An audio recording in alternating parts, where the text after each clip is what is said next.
नमस्कार विद्यार्थी मित्रांनो, मराठी नोकरी यूट्यूब चॅनलवर आपल्या सर्वांचं स्वागत आहे। आज आपण या व्हिडिओमध्ये पहा सर्व सरळ सेवा स्पर्धा परीक्षांसाठी महत्त्वाचे असणारे 20 जनरल नॉलेजचे प्रश्न या व्हिडिओमध्ये आपण घेत आहोत। आणि मित्रांनो, हे जे प्रश्न असणार आहेत पहा, पोलीस भरती, जिल्हा परिषद भरती, आरोग्य विभाग भरती, तसेच महत्त्वाची भरती म्हणजे असणार आहे पहा तलाठी भरती, यासाठी हे सर्वात महत्त्वाचे प्रश्न ठरणार आहेत। हे जे प्रश्न आहेत आतापर्यंत वारंवार आणि नेहमीच विचारलेले महत्त्वाचे प्रश्न आहेत। आपल्याला या व्हिडिओची जर पीडीएफ डाउनलोड करायची असेल तर डिस्क्रिप्शनमध्ये पहा लिंक दिलेली आहे। मराठी नोकरी या नावाने आपलं टेलिग्राम चॅनल आहे, जाऊन आपण त्या ठिकाणी टेलिग्राम चॅनलला जॉईन करा किंवा टेलिग्रामवरती जाऊन मराठी नोकरी सर्च करून आपण जॉईन करू शकता। चला तर व्हिडिओला सुरुवात करूया।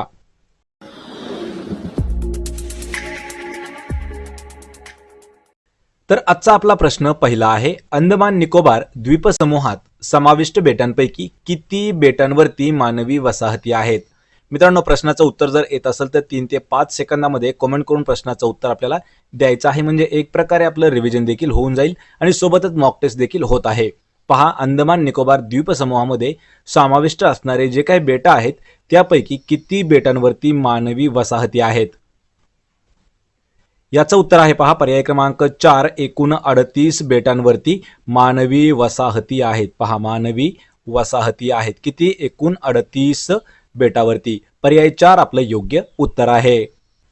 प्रश्न क्रमांक 2 आहे, पंचमढी हे थंड हवेचे ठिकाण कोणत्या राज्यामध्ये आहे? पहा, पंचमढी थंड हवेचं ठिकाण कोणत्या राज्यात येतं? याचं उत्तर आहे पहा पर्याय क्रमांक 2, तर मध्य प्रदेश म्हणजेच पहा MP या राज्यामध्ये येतं थंड हवेचं ठिकाण, ज्याचं नाव आहे पहा पंचमढी। मध्य प्रदेश राज्याची राजधानी आहे पहा भोपाळ। उत्तर प्रदेश लक्षात ठेवायचं आहे, उत्तर प्रदेश काय आहे तर उत्तर प्रदेश लोकसंख्येसाठी सर्वात मोठं राज्य आहे लोकसंख्येच्या बाबतीमधील। पश्चिम बंगाल याची राजधानी आहे पहा कोलकाता। पर्याय क्रमांक 2 योग्य उत्तर आहे, पंचमढी मध्य प्रदेशमध्ये येतं। प्रश्न क्रमांक 3 आहे, 2014चा शांततेचा नोबेल पुरस्कार कोणत्या भारतीय व्यक्तीला मिळालेला आहे? मित्रांनो, प्रश्न हा देखील महत्त्वाचा आहे। तर 2014चा शांततेचा नोबेल पुरस्कार खालीलपैकी कोणत्या भारतीय व्यक्तीला देण्यात आला होता? याचं उत्तर आहे पर्याय क्रमांक 2, कैलास सत्यार्थी यांना कधीचा मिळालेला आहे? 2014चा। कशामध्ये? शांततेचा नोबेल पुरस्कार देण्यात आलेला आहे। पर्याय 2 आपलं योग्य उत्तर आहे, कैलास सत्यार्थी। प्रश्न क्रमांक 4 आहे, जीवनसत्व ड च्या अभावामुळे कोणता रोग होतो? म्हणजेच विटॅमिन डी च्या कमतरतेमुळे होणारा आजार कोणता आहे? याचं उत्तर आहे पहा पर्याय क्रमांक 4, तर मूळदूस हा जो रोग आहे हा जीवनसत्व ड कमी पडल्यामुळे किंवा अभावामुळे होणारा रोग आहे। यामध्ये पहा स्कर्वी हा जो आहे हा विटॅमिन सी मुळे होणारा रोग आहे आणि बेरीबेरी हा जो आहे हा विटॅमिन बी च्या कमतरतेमुळे होणारा रोग आहे। रातांदळेपणा हा जो आहे विटॅमिन ए च्या कमतरतेमुळे होणारा रोग आहे। मित्रांनो, लक्षात ठेवायचे, आणि मूळदूस विटॅमिन डी च्या कमतरतेमुळे होणारा रोग आहे। तर विटॅमिन डी हे आहे कशापासून मिळतं? पहा कॉड लिव्हर, लक्षात ठेवायचं आहे, कॉड लिव्हर त्यातून विटॅमिन मिळतं आपल्याला डी। तसेच सोबतच पहा सूर्यप्रकाशामधून विटॅमिन डी आपल्याला जास्त प्रमाणात मिळतं। विटॅमिन सी हे जे आहे जेवढे काही आंबट वर्गीय फळं आहेत, पहा आंबट वर्गीय म्हणजे एक प्रकारे आपण त्याला लिंबू वर्गीय देखील म्हणू शकतो, त्यामधून आपल्याला विटॅमिन सी जे आहे हे जास्त प्रमाणात मिळतं। आणि विटॅमिन ए जे आहे हे पहा गाजरापासून सर्वात जास्त मिळतं। लक्षात ठेवा पर्याय क्रमांक 4, जीवनसत्व ड च्या कमतरतेमुळे होणारा रोग आहे मूळदूस। प्रश्न 5वा आहे, पृथ्वीच्या अंतर्गाभ्याला काय म्हटले जाते? पहा, पृथ्वीचा जो अंतर्गाभा आहे याला काय म्हणतात? याचं उत्तर आहे पहा पर्याय क्रमांक 1, तर निफे हे जे आहे हे पृथ्वीच्या अंतर्भागाला किंवा अंतर्गाभ्याचं नाव आहे निफे। पर्याय 1 आपलं उत्तर आहे।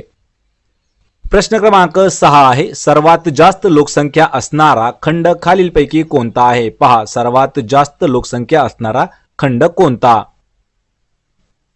याचं उत्तर आहे पहा पर्याय क्रमांक 4, तर आशिया हा जो खंड आहे या खंडामध्ये सर्वात जास्त लोकसंख्या आहे। लक्षात ठेवायचे मित्रांनो, आणि आशिया हा जो आहे हा क्षेत्रफळाने देखील सर्वात मोठा खंड आहे। पर्याय 4 आपलं योग्य उत्तर आहे। प्रश्न 7वा आहे, कोणत्या धातूचा उपयोग पोलाद निर्मितीमध्ये लोह मिश्रित धातू म्हणून केला जातो? पहा, खालीलपैकी कोणत्या धातूचा उपयोग पोलाद निर्मितीमध्ये लोह मिश्रित धातू म्हणून केला जातो? याचं उत्तर आहे पर्याय क्रमांक 4, तर मॅंगनीज हा जो धातू आहे याचा उपयोग पोलाद निर्मितीमध्ये लोह मिश्रित धातू म्हणून करण्यात येतो असतो। लक्षात ठेवायचे पर्याय 4 मॅंगनीज।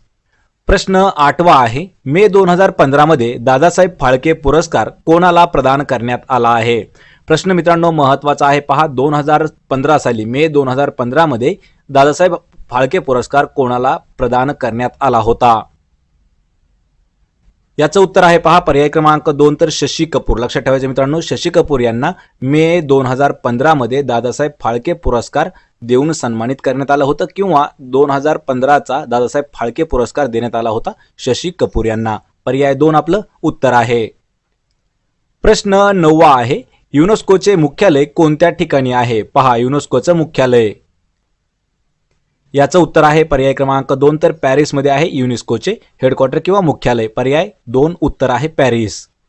प्रश्न क्रमांक 10 आहे, हिमालय हा खालीलपैकी कोणत्या प्रकारचा पर्वत आहे? पहा हिमालय हा खालीलपैकी कशा प्रकारचा पर्वत आहे? याचं अचूक उत्तर आहे पर्याय क्रमांक 3 तर हिमालय हा वली पर्वत आहे. लक्षात ठेवायचं हिमालय वली पर्वत आहे. पर्याय 3 उत्तर होईल. प्रश्न क्रमांक 11 आहे, भारतातील खाऱ्या पाण्याचे सर्वात मोठे सरोवर कोणते आहे? भारतातील खाऱ्या पाण्याचं सर्वात मोठं सरोवर कोणतं आहे? याचं उत्तर आहे पहा पर्याय क्रमांक 1 चिल्का सरोवर. हे जे आहे हे भारतातील सर्वात मोठं खाऱ्या पाण्याचं सरोवर आहे, चिल्का सरोवर. पर्याय क्रमांक 1 आपलं उत्तर राहील. प्रश्न क्रमांक 12 आहे, ध्वनी तीव्रतेचे एकक कोणते आहे? पहा ध्वनी तीव्रतेचे एकक कोणते राहील? याचं उत्तर आहे पर्याय क्रमांक 2 तर ध्वनी जो आहे त्याची तीव्रता ही डेसिबल मध्ये मोजण्यात येते. पर्याय 2 डेसिबल आपलं उत्तर होईल. प्रश्न क्रमांक 13 आहे, नागपूर विद्यापीठाला कोणत्या संताचे नाव देण्यात आले आहे? पहा नागपूर विद्यापीठात कोणत्या संताचं नाव त्या नागपूर विद्यापीठाला दिलं गेलं आहे? याचं उत्तर आहे पर्याय क्रमांक 3 संत तुकडोजी महाराज यांचं नाव जे आहे हे नागपूर विद्यापीठाला देण्यात आलेलं आहे. पहा नागपूर विद्यापीठाला कोणाचं नाव? संत तुकडोजी महाराज यांचं. पर्याय 3 आपलं उत्तर आहे. प्रश्न क्रमांक 14 आहे, पूर्ण वाढ झालेल्या मानवी शरीरात किती हाडे असतात? पहा पूर्ण वाढ झालेल्या मानवी शरीरामध्ये एकूण किती हाडे असतात?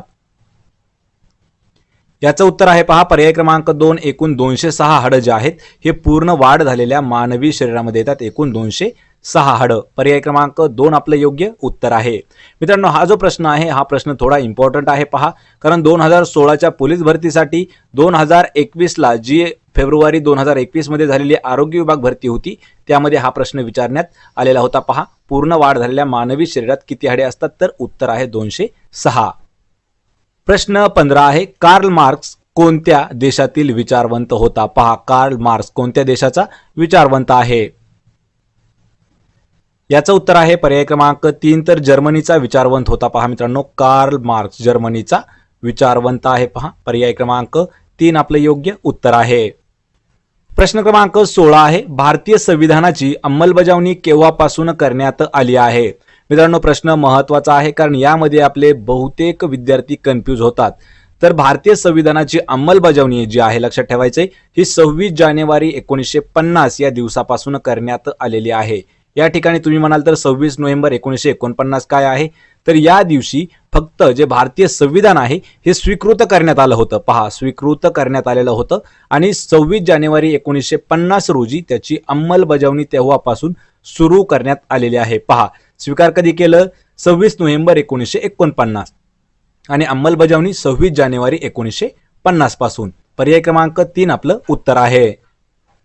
प्रश्न क्रमांक 17 आहे, खालीलपैकी जरायुज प्राणी कोणता आहे? पहा जरायुज प्राणी खालीलपैकी कोण आहे? याचं उत्तर आहे पर्याय क्रमांक 1 गाय. हा जो प्राणी आहे हा जरायुज प्राणी आहे. पर्याय 1 योग्य उत्तर राहील. प्रश्न क्रमांक 18 आहे, मानवाने बनविलेले पहिले दगडी हत्यार कोणते आहे? मानवानं सर्वात पहिलं दगडी हत्यार कोणतं बनवलेलं आहे? याचं उत्तर आहे पर्याय क्रमांक 3 हातकुराड. हे जे आहे हे मानवाने बनवलेलं सर्वात पहिलं दगडी हत्यार आहे. पर्याय क्रमांक 3 हातकुराड. प्रश्न 19 आहे, पती जिवंत असलेली स्त्री या शब्दसमूहासाठी योग्य शब्द कोणता आहे? पहा ज्या स्त्रीचा पती जिवंत आहे अशासाठी शब्दसमूह जो आहे त्याच्यासाठी एक शब्द आपल्याला निवडायचा आहे, जो कोणता असेल? याचं उत्तर आहे पहा पर्याय क्रमांक 4 सुवासिनी. म्हणजे ज्या स्त्रीचा पती जिवंत आहे ती असते पहा सुवासिनी. विधवा म्हणजे काय? अशी स्त्री जिचा पती मरण पावलेला असतो किंवा मृत्यू पावलेला असतो किंवा जिला पती नसतो. लक्षात ठेवायचंय, ज्या स्त्रीचा पती मृत्यू पावलेला असतो ती असते विधवा. सुवासिनी म्हणजे ज्या स्त्रीचा पती जिवंत आहे. पर्याय 4 आपलं उत्तर आहे.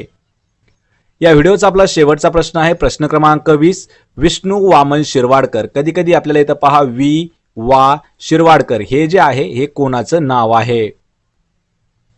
याचं उत्तर आहे पर्याय क्रमांक 4 तर कवी कुसुमाग्रज. लक्षात ठेवायचं मित्रांनो, विष्णू वामन शिरवाडकर हे यांचं टोपण नाव काय आहे? त्यांना कुसुमाग्रज या नावानं त्यांचं टोपण नाव आहे कुसुमाग्रज. या ठिकाणी आपल्याला पूर्ण नाव दिलं आहे, टोपण नाव विचारलेलं आहे. कधी कधी प्रश्न विचारला जातो त्यामध्ये टोपण नाव विचारतात, तर त्या टोपण नावावरून ओरिजिनल नाव विचारलं जातं. लक्षात ठेवायचंय, वा शिरवाडकर यांनाच कुसुमाग्रज म्हटलं जातं. पर्याय 4 आपलं योग्य उत्तर आहे.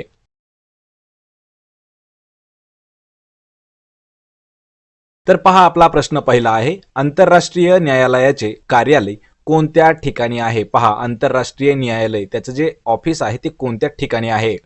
आपल्याला जर प्रश्नाचं उत्तर येत असेल तर 3 ते 5 सेकंदामध्ये प्रश्नाचं उत्तर आपल्याला कमेंट करून द्यायचं आहे. याचं उत्तर आहे पहा पर्याय क्रमांक 4 तर द हेग हे याचं उत्तर आहे. लक्षात ठेवायचं आहे, आंतरराष्ट्रीय न्यायालयाचं कार्यालय जे आहे हे द हेग या ठिकाणी येतं. पर्याय क्रमांक 4 आपलं योग्य उत्तर होईल. प्रश्न क्रमांक 2 आहे, प्रकाश वर्ष हे एकक काय मोजण्यासाठी वापरले जाते? पहा, या ठिकाणी आपल्याला एकक दिलेलं आहे पहा प्रकाश वर्ष, तर याचा वापर काय मोजण्यासाठी केला जातो?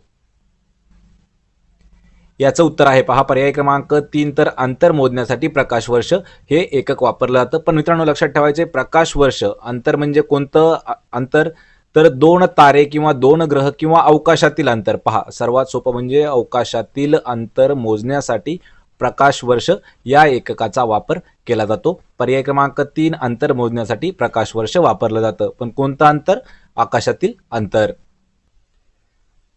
प्रश्न क्रमांक 3 आहे, व्यक्तिगत क्रीडा प्रकारात ऑलिम्पिकमध्ये सर्वात प्रथम सुवर्ण पदक मिळवणारा पहिला भारतीय खेळाडू कोण आहे? पहा मित्रांनो, प्रश्न महत्वाचा आहे. आपल्याला करंट अफेअर्सवरती किंवा ऑलिम्पिकमधील पहिला सुवर्ण पदक यावर आपल्याला प्रश्न विचारला जाऊ शकतो. व्यक्तिगत क्रीडा प्रकारामध्ये ऑलिम्पिकमध्ये सर्वात प्रथम सुवर्ण म्हणजेच कोणतं? पहा, गोल्ड मेडल मिळवणारा भारतीय खेळाडू कोण आहे? याचं उत्तर आहे पहा पर्याय क्रमांक 4 अभिनव बिंद्रा. हा असा पहिला भारतीय खेळाडू आहे की ज्याने ऑलिम्पिकमध्ये व्यक्तिगत सुवर्ण पदक मिळवलेलं आहे पहिलं. पर्याय क्रमांक 4 आपलं योग्य उत्तर आहे अभिनव बिंद्रा. प्रश्न क्रमांक 4 आहे, राज्यपालाची नेमणूक खालीलपैकी कोणाद्वारे केली जाते? पहा मित्रांनो, प्रश्न महत्वाचा आहे, राज्यपालाची नेमणूक कोण करतात?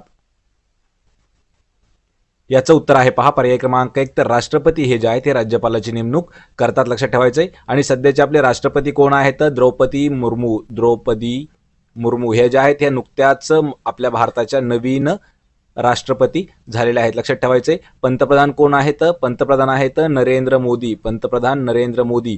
सध्या महाराष्ट्राचे मुख्यमंत्री आहेत पहा एकनाथ शिंदे हे सध्या महाराष्ट्राचे मुख्यमंत्री आहेत. यावर प्रश्न विचारला जातो उपमुख्यमंत्री, तर उपमुख्यमंत्री पहा देवेंद्र फडणवीस हे जे आहेत देवेंद्र फडणवीस हे महाराष्ट्राचे सध्याचे उपमुख्यमंत्री आहेत. सध्याचे म्हणजे मित्रांनो हा जो व्हिडिओ आहे हा आपण 30 जुलैला पाहणारा व्हिडिओ आहे, तर त्यामुळे लक्षात ठेवायचं आहे मुख्यमंत्री एकनाथ शिंदे, उपमुख्यमंत्री देवेंद्र फडणवीस, पंतप्रधान नरेंद्र मोदी, राष्ट्रपती द्रौपदी मुर्मू. आणि सध्याचे जर राज्यपाल सांगायचे झालं तर महाराष्ट्र राज्याचे राज्यपाल कोण आहेत? आपल्या भगतसिंग कोश्यारी हे जे आहेत ते आपले सध्याचे राज्यपाल आहेत. आणि यांची नेमणूक कोण करतो? तर राष्ट्रपती राज्यपालांची नेमणूक करत असतो. पर्याय क्रमांक 1 आपलं योग्य उत्तर आहे. प्रश्न क्रमांक 5 आहे, महाराष्ट्रातील चादरी बनवण्यासाठी प्रसिद्ध असलेले ठिकाण खालीलपैकी कोणते आहे? पहा, महाराष्ट्र राज्यातील चादरी बनवण्यासाठी प्रसिद्ध असलेलं ठिकाण. याचं उत्तर आहे पहा पर्याय क्रमांक 3 सोलापूर. हा जो जिल्हा आहे किंवा हे जे ठिकाण आहे महाराष्ट्रामध्ये चादरी बनवण्यासाठी प्रसिद्ध असलेलं ठिकाण आहे पहा सोलापूर. पर्याय क्रमांक 3 आपलं योग्य उत्तर आहे. 6 आहे, सायमा या भूकवचाच्या भागात कोणत्या संयुगाचे मिश्रण हे जास्त असते? पहा, सायमा सियाल हे जे आहे ते पृथ्वीचे आपले म्हणजे एक प्रकारचे पहा भूकवच आहेत आणि याच्या भागामध्ये कोणत्या संयुगाचं मिश्रण हे जास्त असतं? कशामध्ये विचारलं आहे आपल्याला? सायमामध्ये. लक्षात ठेवायचे कोणतं संयुग आहे की त्यामध्ये जास्त वापरलं जात असतं. याचं उत्तर आहे पहा पर्याय क्रमांक 2 सिलिका व मॅग्नेशियम. लक्षात ठेवायचंय, सायमा हे जे भूकवच आहे याच्या भागामध्ये सिलिका आणि मॅग्नेशियम हे जे संयुग आहे याचं मिश्रण जास्त प्रमाणामध्ये असतं. पर्याय क्रमांक 2 आपलं उत्तर आहे. प्रश्न क्रमांक 7 आहे, वस्तूवरील गुरुत्वीय बल म्हणजे त्या वस्तूचे डॅश होय. मित्रांनो, हा जो प्रश्न आहे पहा विज्ञानावरील महत्त्वाचा प्रश्न आहे आणि हाच प्रश्न आपल्याला पोलीस भरतीसाठी विचारण्यात आलेला आहे. पहा 2016 साली हा प्रश्न आपल्याला विचारण्यात आला होता, एक वर्षी तलाठी भरतीसाठीच पहा. आणि त्यानंतर हाच प्रश्न आपल्याला आरोग्य विभागात सुद्धा विचारण्यात आलेला प्रश्न आहे. वस्तूवरील गुरुत्वीय बल म्हणजे त्या वस्तूचे डॅश होय. याचं उत्तर होईल पहा पर्याय क्रमांक 3 त्या वस्तूचं वजन होतं. लक्षात ठेवायचंय, वस्तूवरील जे गुरुत्वीय बल आहे म्हणजे त्या वस्तूचं ते वजन असतं. पर्याय क्रमांक 3 आपलं योग्य उत्तर आहे. प्रश्न क्रमांक 8 आहे, ययाती या कादंबरीचे लेखक खालीलपैकी कोण आहेत. पहा या ठिकाणी आपल्याला कादंबरी दिली आहे ययाती आणि या ययातीचे आपल्याला लेखक सांगायचे आहेत. मित्रांनो, असे जे प्रश्न असतात हे प्रश्न एकदम हातातले मार्क असतात, त्यामुळे हा प्रश्न लक्षात ठेवायचा आहे. ययातीचे लेखक कोण आहेत, तर याचं उत्तर आहे पर्याय क्रमांक 3 कुसुमाग्रज हे जे आहेत हे ययातीचे लेखक आहेत. याच पद्धतीने आपण पहा 100 महत्त्वाची पुस्तकं आणि त्याचे जे लेखक आहेत ते आपण देखील घेतलेले आहेत. त्याची लिंक तुम्हाला डिस्क्रिप्शनमध्ये मिळून जाईल. ययाती कादंबरीचे लेखक कुसुमाग्रज आहेत. पर्याय 3 आपलं उत्तर आहे. प्रश्न क्रमांक 9 आहे, नाईल नदीची देणगी कोणाला म्हटले जाते. पहा नाईल नदीची देणगी कोणाला म्हटले जाते. याचं उत्तर आहे पहा पर्याय क्रमांक 2 तर इजिप्तला नाईलची देणगी असं म्हणतात. पर्याय 2 आपलं उत्तर होईल. तर पहा मित्रांनो, यानंतर प्रश्न आहे प्रश्न क्रमांक 10, पेशीचे ऊर्जा निर्मिती केंद्र कोणाला म्हटले जाते. पहा पेशीचे ऊर्जा निर्मिती केंद्र कोणाला म्हणतात. याचं उत्तर आहे पहा पर्याय क्रमांक 2 तंतू कणिकेला पेशीचे ऊर्जा निर्मिती केंद्र म्हटले जातं. पर्याय क्रमांक 2. मित्रांनो, हे जे प्रश्न आहेत ते विज्ञानावरील महत्त्वाचे प्रश्न आहेत आणि एकदम सोपे सोपे जवळपास आपल्याला हे 1 लाइनर प्रश्न आहेत, त्यामुळे हे प्रश्न आपण तोंडपाठ करायचे. प्रश्न क्रमांक 11 आहे, खालीलपैकी कोणता खडक रूपांतरित खडक आहे. पहा खाली दिलेल्यापैकी कोणता खडक जो आहे हा रूपांतरित झालेला खडक आहे. याचं उत्तर आहे पर्याय क्रमांक 3 तर ग्रॅफाइट हा जो खडक आहे हा रूपांतरित खडक आहे. लक्षात ठेवायचं मित्रांनो, ग्रॅफाइट हा रूपांतरित खडकाचा प्रकार आहे. पर्याय क्रमांक 3 आपलं उत्तर आहे.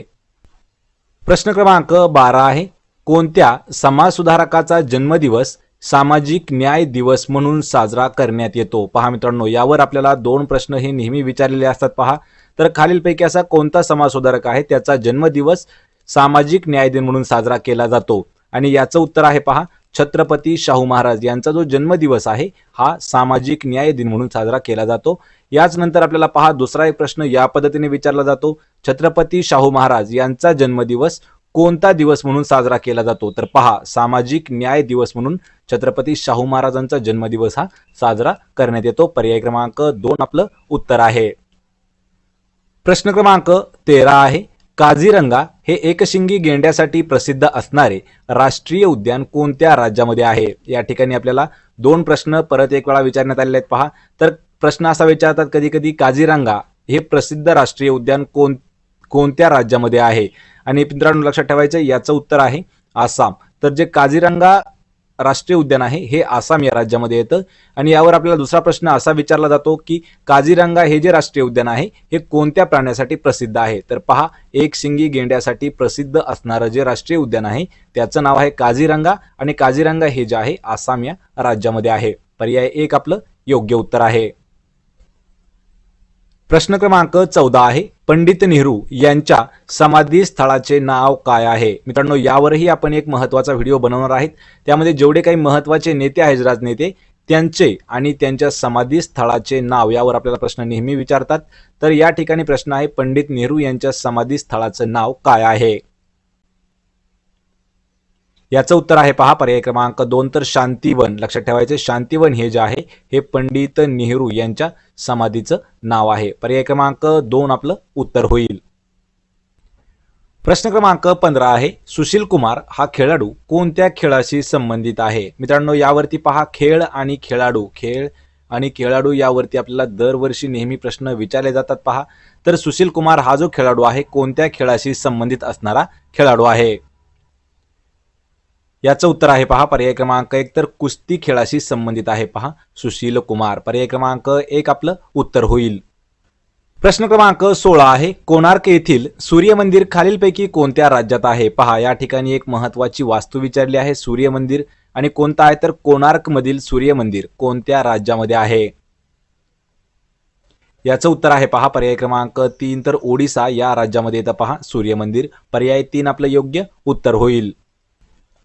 प्रश्न क्रमांक 17 आहे आझाद हिंद सेनेने अंदमान व निकोबार ही बेटे जिंकल्यानंतर नेताजी सुभाषचंद्र बोस यांनी अंदमानला काय नाव दिले होते? मित्रांनो हा प्रश्न महत्वाचा प्रश्न आहे पहा, कारण इतिहासावरील सर्वात इम्पॉर्टंट असणारा हा प्रश्न आहे.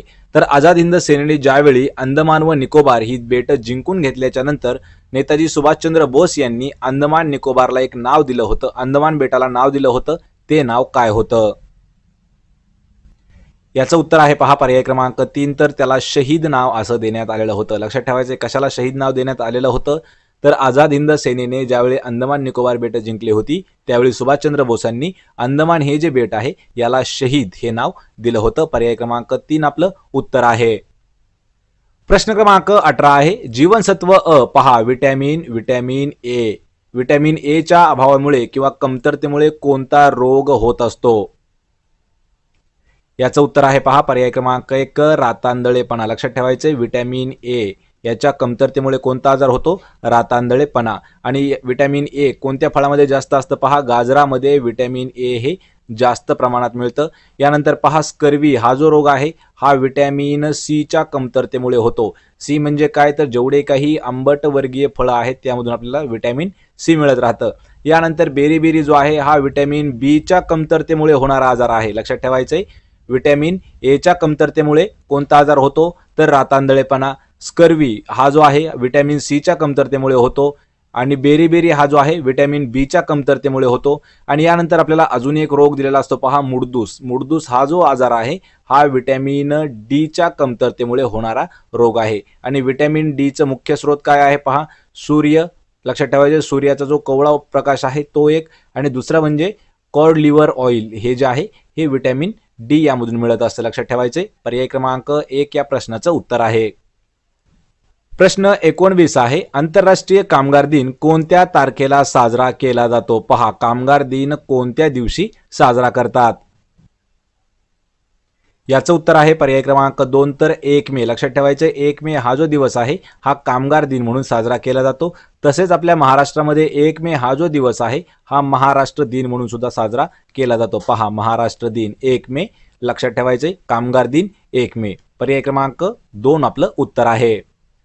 प्रश्न क्रमांक 20 आहे मेघालय या राज्याची राजधानी कोणती आहे? मित्रांनो हे जे प्रश्न आहेत ते सर्वात इम्पॉर्टंट असणारे प्रश्न आहेत. आपल्या देशातील जेवढे काही राज्य आणि त्यांच्या ज्या राजधान्या आहेत त्या देखील आपण घेतलेल्या आहेत. त्याची लिंक तुम्हाला डिस्क्रिप्शनमध्ये दिलेली आहे, तोही व्हिडिओ पाहून घ्यायचा आहे. यामध्ये पहा मेघालय जे राज्य आहे याची राजधानी आहे पहा पर्याय क्रमांक 1 शिलाँग ही जी आहे ही मेघालय राज्याची राजधानी आहे. पर्याय क्रमांक 1 आपलं योग्य उत्तर आहे.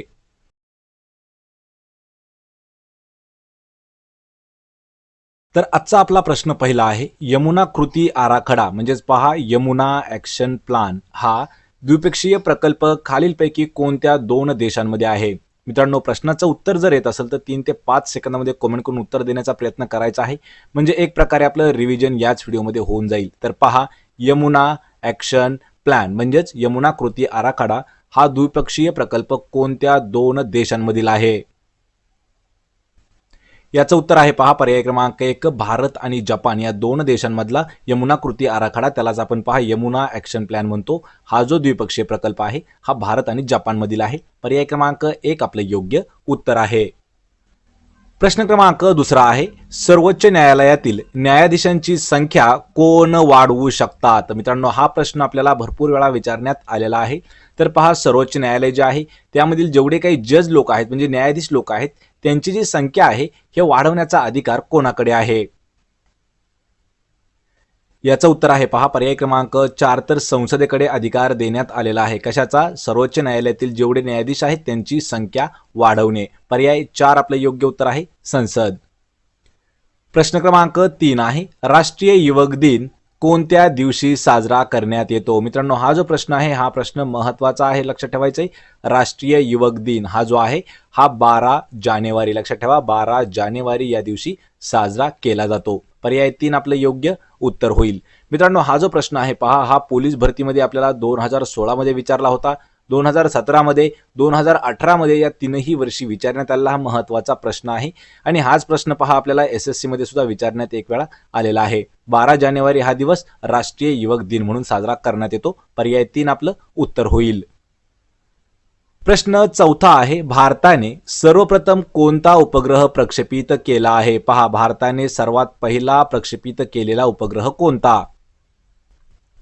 उत्तर आहे पहा पर्याय क्रमांक 2 तर आर्यभट्ट या नावाचा जो उपग्रह आहे पहा, आर्यभट्ट नावाचा उपग्रह भारताने हा जो आहे हा सर्वात पहिला उपग्रह आहे जो भारताने प्रक्षेपित केलेला आहे. आर्यभट्ट. पर्याय क्रमांक 2 आपलं उत्तर होईल.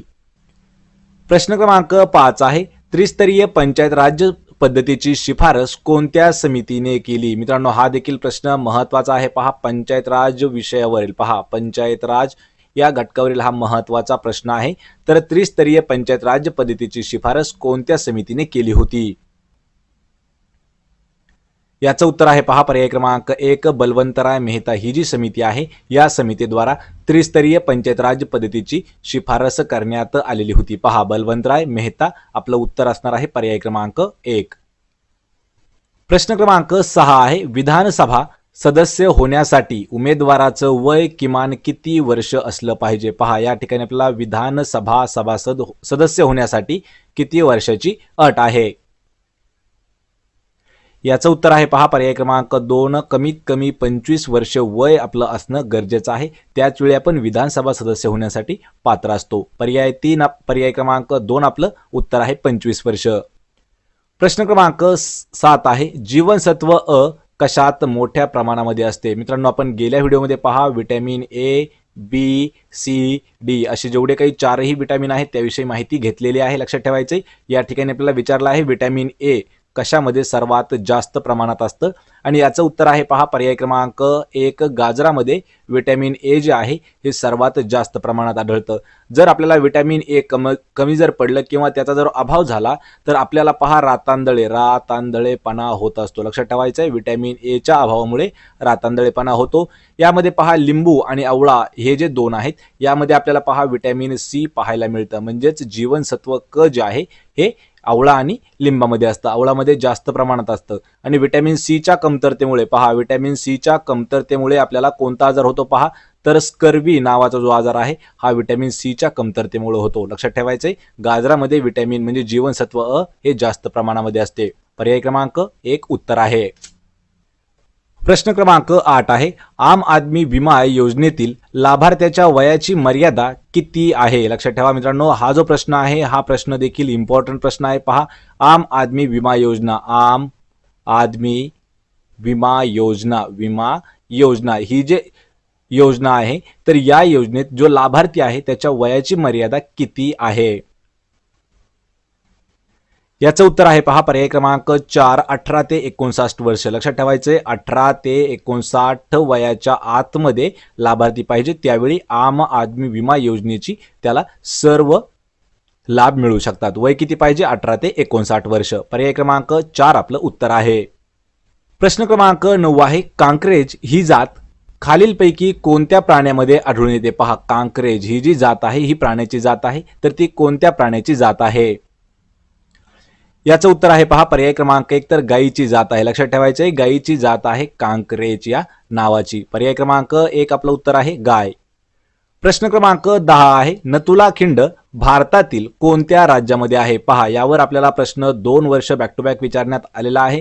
तर नथुला खिंडीवरती आपल्याला पहा 2013 मध्ये प्रश्न विचारला होता, 2014 मध्ये सुद्धा प्रश्न विचारण्यात आलेला आहे. नथुला खिंड जी आहे ही भारतातील आपल्या कोणत्या राज्यात येते? याचं उत्तर आहे पर्याय क्रमांक 3 सिक्कीम या राज्यामध्ये आहे, लक्षात ठेवायचे. सिक्कीम या राज्यामध्ये नथुला खिंड आहे. पर्याय क्रमांक 3 आपलं योग्य उत्तर असणार आहे सिक्कीम. प्रश्न क्रमांक 11 आहे, मुशी नदीकाठी भारतातील कोणते शहर वसलेले आहे? मित्रांनो, प्रश्न महत्त्वाचा आहे पहा. यामध्ये आपण पहा नदी आणि नदीकाठी वसलेले जे प्रमुख शहरे आहेत त्यावर देखील आपण एक व्हिडिओ घेणार आहोत. तर मुशी नदीकाठी कोणते शहर वसलेले आहे? पहा, याचं उत्तर आहे पर्याय क्रमांक 4 तर हैदराबाद हे जे शहर आहे हे मुशी या नदीच्या काठावरती वसलेलं शहर आहे. पर्याय क्रमांक 4 उत्तर आहे, लक्षात ठेवायचं. आणि हैदराबाद हे जे आहे हे तेलंगणा राज्याची राजधानी आहे हैदराबाद, लक्षात ठेवायचं आहे. आणि याच ठिकाणी प्रश्न अजून एक आपल्याला तयार होतो की आंध्र प्रदेश राज्याची राजधानी, आंध्र प्रदेशची राजधानी आहे पहा नवीन अमरावती आंध्र प्रदेशची नवीन राजधानी आहे. आणि हैदराबाद हे जे आहे हे मुशी काठी वसलेलं शहर आहे. प्रश्न क्रमांक 12 आहे, महाराष्ट्रात जांभी मृदा प्रामुख्याने डॅश व डॅश जिल्ह्यामध्ये आढळते. पहा आपल्याला महाराष्ट्रामध्ये जांभी मृदा आढळते, कोणत्या कोणते जिल्हे आपल्याला दिलेले आहेत, लक्षात ठेवायचे. प्रामुख्याने आढळणारे जिल्हे कोणते, तर याचं उत्तर आहे रत्नागिरी आणि सिंधुदुर्ग. पर्याय क्रमांक 2 याचं उत्तर आहे, लक्षात ठेवायचंय. महाराष्ट्रामध्ये जांभी मृदा प्रामुख्याने कोणते कोणते तर रत्नागिरी आणि दुसरा कोणता आहे, दुसरा जो म्हणजे आहे सिंधुदुर्ग, या 2 जिल्ह्यामध्ये प्रामुख्याने आढळते जांभी मृदा. पर्याय 2 आपलं उत्तर आलेलं आहे. प्रश्न क्रमांक 13 आहे, उजनी धरण जलाशय व कोयना धरण जलाशय यांना अनुक्रमे डॅश व डॅश या नावाने देखील ओळखले जाते. पहा या ठिकाणी आपल्याला उजनी धरण आणि कोयना धरण जलाशय हे जे 2 जलाशय आहेत त्यांना अजून कोणत्या कोणत्या नावानं ओळखलं जातं यावर प्रश्न विचारलेला आहे. मित्रांनो प्रश्न इम्पॉर्टंट आहे, महाराष्ट्रातील धरणं यावरती हा आधारित प्रश्न आहे. आणि याचं उत्तर आहे पहा यशवंत सागर आणि शिवाजी सागर. पर्याय क्रमांक किती आहे, पर्याय क्रमांक आलेला आहे पहा 4. तर उजनी धरण जलाशय जे आहे हे लक्षात ठेवायचे यशवंत सागर या नावाने ओळखले जाते.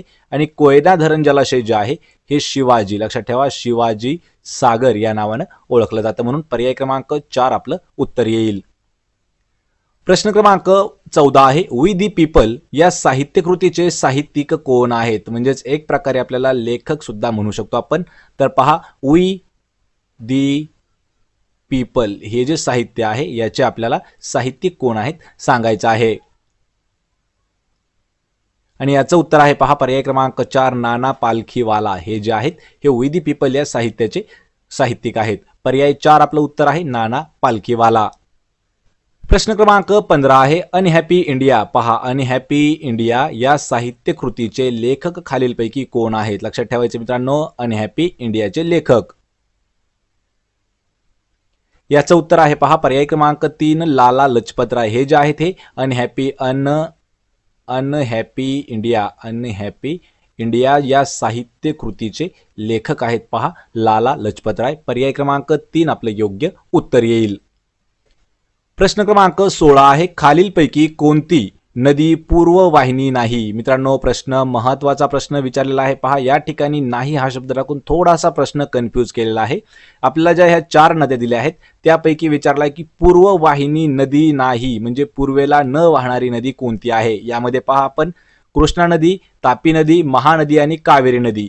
आणि या प्रश्नाचं उत्तर असणार आहे आपलं पर्याय क्रमांक 2 तर तापी नदी. लक्षात ठेवा कृष्णा नदी पूर्वेला वाहते, महानदी पूर्वेला, कावेरी नदी पूर्वेला आणि तापी नदी जी आहे ही पश्चिम वाहिनी नदी आहे. पहा पश्चिम वाहिनी नदी आहे पहा तापी नदी. म्हणजेच याचा अर्थ काय तर ती पूर्व वाहिनी नाही, म्हणजेच ती पूर्व वाहिनी नदी नाही. त्यामुळे पर्याय क्रमांक 2 आपलं योग्य उत्तर आहे तापी नदी. प्रश्न क्रमांक 17 आहे, ध्वनीचा हवेतील वेग सुमारे डॅश मीटर इतका असतो. लक्षात ठेवायचं आहे मीटर पर सेकंद म्हणजेच ध्वनीचा हवेतील वेग अंदाजे किंवा सुमारे किती मीटर पर सेकंद एवढा असतो.